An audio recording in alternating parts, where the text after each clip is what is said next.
ओम नमः शिवाय। दोस्तों, सावन सोमवार के व्रत की संपूर्ण कथा इस वीडियो में हम आपको बताने वाले हैं। अगर आप सोमवार का व्रत रखते हैं तो कथा सुननी चाहिए। इसके अलावा अगर आप सोमवार का व्रत नहीं भी रख पा रहे तो भी कथा सुनने से फल जरूर मिलता है। तो चलिए शुरू करते हैं। हिंदू धर्म में सावन मास का महत्व बहुत अधिक है। शिव जी को समर्पित इस मास में व्रत और पूजा करने से बहुत ही असाध्य मनोकामनाएं पूर्ण हो जाती हैं। इस पवित्र महीने के हर सोमवार का विशेष महत्व होता है। सावन के सोमवार में उपवास रखना मोक्ष की प्राप्ति दिलाता है। साथ ही जीवन के हर संकट दूर होते हैं और सुख और सौभाग्य की प्राप्ति होती है। सावन में भगवान शिव के साथ माता पार्वती की पूजा करना भी बेहद जरूरी होता है। साथ ही सावन के सोमवार की कथा सुनना भी उतना ही महत्वपूर्ण माना गया है, क्योंकि तभी पूजा पूर्ण मानी जाती है जब आप कथा सुनते हैं। सावन सोमवार की कथा सुनने के बहुत ही पूर्ण लाभ पुराणों में भी वर्णित है। सावन में सोमवार व्रत तभी पूर्ण माना जाता है जब आपकी उसकी कथा सुनते हैं। अगर आप उपवास नहीं कर पा रहे तो इस कथा को जरूर सुने। सावन सोमवार का व्रत यदि कुंवारियां लड़कियां करती हैं तो उन्हें मन चाहा वर मिलता है।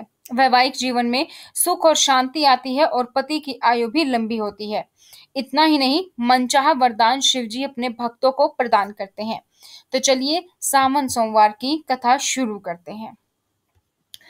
अमरपुर नगर में एक धनी व्यापारी रहता था। दूर दूर तक उसका व्यापार फैला हुआ था। नगर में उस व्यापारी का सभी लोग मान सम्मान करते थे। इतना सब कुछ होने पर भी वह व्यापारी अंतर्मन से बहुत दुखी था, क्योंकि उस व्यापारी का कोई पुत्र नहीं था। दिन रात उसे एक ही चिंता सताती रहती थी। उसकी मृत्यु के बाद उसके इतने बड़े व्यापार और धन संपत्ति को कौन संभालेगा। पुत्र पाने की इच्छा से वह व्यापारी प्रति सोमवार भगवान शिव की व्रत पूजा किया करता था। सायकाल को व्यापारी शिव मंदिर में जाकर भगवान शिव के सामने घी का दीपक जलाया करता था। उस व्यापारी की भक्ति देखकर एक दिन पार्वती ने भगवान शिव से कहा, हे प्राणनाथ, यह व्यापारी आपका सच्चा भक्त है। कितने दिनों से यह सोमवार का व्रत और पूजा नियमित कर रहा है। भगवान, आप इस व्यापारी की मनोकामना अवश्य पूर्ण करें। भगवान शिव ने मुस्कुराते हुए कहा, हे पार्वती, इस संसार में सबको उसके कर्म के अनुसार फल की प्राप्ति होती है। प्राणी जैसा कर्म करते हैं उन्हें वैसा ही फल प्राप्त होता है। इसके बावजूद पार्वती जी नहीं मानी। उन्होंने आग्रह करते हुए कहा, नहीं प्राणनाथ, आपको इस व्यापारी की इच्छा पूरी करनी ही पड़ेगी। यह आपका अन्यन भक्त है। प्रति सोमवार आपका विधिवत व्रत रखता है और पूजा अर्चना के बाद आपको भोग लगाकर एक समय भोजन ग्रहण करता है। आपको इसे पुत्र प्राप्ति का वरदान देना ही होगा। पार्वती का इतना आग्रह सुनकर भगवान शिव ने कहा, तुम्हारे आग्रह पर मैं इस व्यापारी को पुत्र प्राप्ति का वरदान देता हूँ, लेकिन इसका पुत्र 16 वर्ष से अधिक जीवित नहीं रहेगा। उसी रात भगवान शिव ने स्वप्न में उस व्यापारी को दर्शन देकर उसे पुत्र प्राप्ति का वरदान दिया और उसके पुत्र के 16 वर्ष तक जीवित रहने की बात भी बताई। भगवान के वरदान से व्यापारी को खुशी तो हुई, लेकिन पुत्र की अल्पायु की चिंता ने उस खुशी को नष्ट कर दिया। व्यापारी पहले की तरह सोमवार का विधिवत व्रत करता रहा। कुछ महीने पश्चात उसके घर अति सुंदर पुत्र उत्पन्न हुआ। पुत्र जन्म से व्यापारी के घर में खुशियां भर गई। बहुत धूमधाम से पुत्र जन्म का समारोह मनाया गया। व्यापारी को पुत्र जन्म की अधिक खुशी नहीं हुई, क्योंकि उसे पुत्र की अल्पायु के रहस्य का पता था। यह रहस्य घर में किसी को भी नहीं मालूम था। विद्वान ब्राह्मणों ने उस पुत्र का नाम अमर रखा। जब अमर 12 वर्ष का हुआ तो शिक्षा के लिए उसे वाराणसी भेजने का निश्चय हुआ।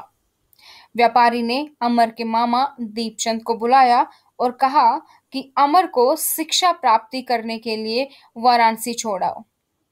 अमर अपने मामा के साथ शिक्षा प्राप्त करने के लिए चल दिया। रास्ते में जहां भी अमर और दीपचंद रात्रि विश्राम के लिए ठहरते, वही यज्ञ करते और ब्राह्मणों को भोजन कराते थे। लंबी यात्रा के बाद अमर और दीपचंद एक नगर में पहुंचे। उस नगर के राजा की कन्या के विवाह की खुशी में पूरे नगर को सजाया गया था। निश्चित समय पर बारात आ गई, लेकिन वर का पिता अपने बेटे के एक आंख से काना होने के कारण बहुत चिंतित था।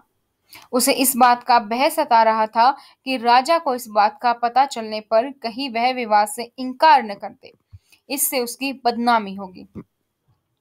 वर के पिता ने अमर को देखा तो उसके मस्तिष्क में एक विचार आया।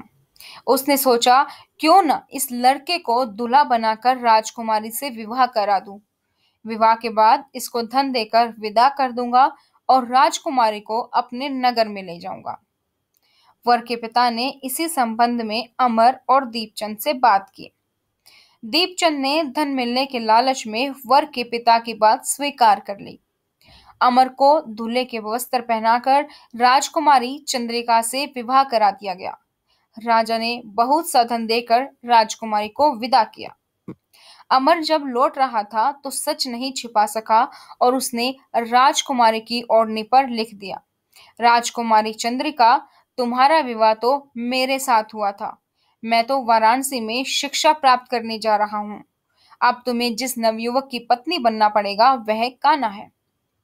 जब राजकुमारी ने अपनी ओढ़नी पर लिखा हुआ पढ़ा तो उसने काने लड़के के साथ जाने से इनकार कर दिया। राजा ने सब बातें जानकर राजकुमारी को महल में रख लिया। उधर अमर अपने मामा दीपचंद के साथ वाराणसी पहुंच गया। अमर ने गुरुकुल में पढ़ना शुरू कर दिया।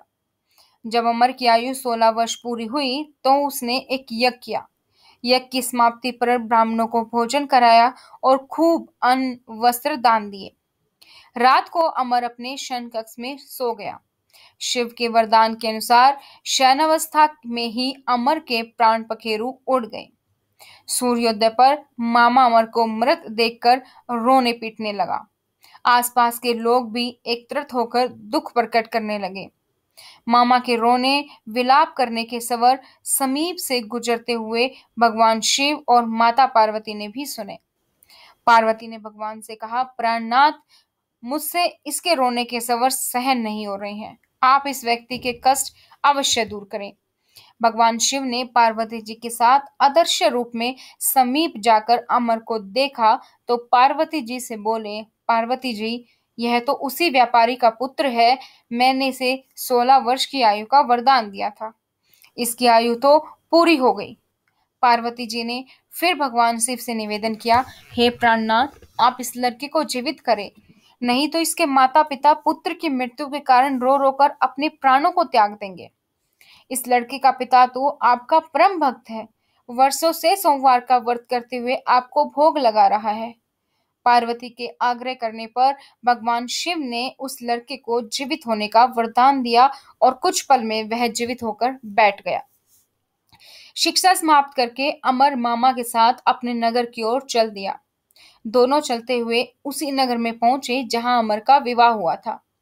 उस नगर में भी अमर ने यज्ञ का आयोजन किया और समीप से गुजरते हुए नगर के राजा ने यज्ञ का आयोजन देखा। राजा ने अमर को तुरंत पहचान लिया। यज्ञ समाप्त होने पर राजा अमर और उसके मामा को महल में ले गया और कुछ दिन उन्हें महल में रखकर बहुत सा धन वस्त्र देकर राजकुमारी के साथ विदा किया। रास्ते में सुरक्षा के लिए राजा ने बहुत से सैनिकों को भी साथ भेजा। दीपचंद ने नगर में पहुंचते ही एक दूत को घर भेजकर अपने आगमन की सूचना भेजी। अपने बेटे अमर के जीवित वापस लौटने की सूचना से व्यापारी बहुत प्रसन्न हुआ। व्यापारी ने अपने पत्नी के साथ स्वयं को एक कमरे में बंद कर रखा था। भूखे प्यासे रहकर व्यापारी और उसकी पत्नी बेटे की प्रतीक्षा कर रहे थे। उन्होंने प्रतिज्ञा ली थी कि यदि उन्हें अपने बेटे की मृत्यु का समाचार मिला तो दोनों अपने प्राण त्याग देंगे। व्यापारी अपनी पत्नी और मित्रों के साथ नगर के द्वार पर पहुंचा। अपने बेटे के विवाह का समाचार सुनकर पुत्र वधू राजकुमारी चंद्रिका को देखकर उसकी खुशी का ठिकाना न रहा। उसी रात भगवान शिव ने व्यापारी के सवपन में आकर कहा, हे श्रेष्ठी, मैंने तेरे सोमवार के व्रत करने और व्रत कथा सुनने से प्रसन्न होकर तेरे पुत्र को लंबी आयु प्रदान की है। व्यापारी बहुत प्रसन्न हुआ। सोमवार का व्रत करने से व्यापारी के घर में खुशियां लौट आई। शास्त्रों में लिखा गया है कि जो स्त्री पुरुष सोमवार का विधिवत व्रत करते और व्रत कथा सुनते हैं, उनकी सभी इच्छाएं पूरी होती हैं। तो ये थी सोमवार व्रत की कथा। भगवान शिव आप सभी पर अपनी कृपा बनाए रखे, आपके सभी मनोकामनाओं को पूर्ण करें।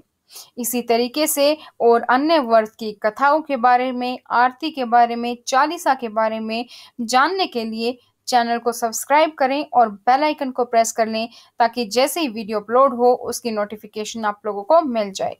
तो आज की वीडियो में इतना ही। इसके बाद आप आरती भी सुनना चाहते हैं तो आपको लिंक वीडियो के लास्ट में मिल जाएगा, आप उस पर क्लिक करके आरती भी जरूर सुनें।